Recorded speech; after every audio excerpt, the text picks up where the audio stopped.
Along with the 2 people who died today, the crash injured nearly 24 others. And just moments ago, police released the list of the victims' names. The victims range in age from 17 to 39. And you can find that list at our website, kxan.com. Tonight, doctors continue to care for a total of 8 victims who remain in the hospital. KXAN's Omar Lewis is live at UMC Brackrenridge, where he spoke today with family members of some of the injured. Omar.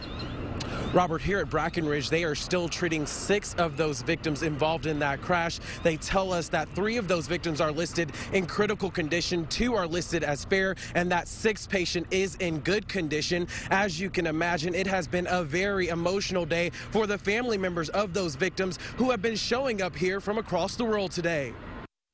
She said, "Your niece," and I said, "What about her?" And she said, "A drunk driver," and I just screamed. Shanika Davis got a call in Fort Worth at 3 o'clock this morning. The caller said a car struck her niece, Kertisha Davis, and Kertisha's boyfriend 200 miles away at South by Southwest. It's very painful. It's not nothing that no one would want to actually ever hear. They was together. They just came down here to see the musical festival. Shanika tells me her 18-year-old niece is in critical condition at Brackrenridge Medical Center, suffering from a neck injury and broken bones. Shanika says Kertisha's boyfriend, Dre Tatum, is in intensive care. And all she's saying is, you know, why he did this. I was having so much fun.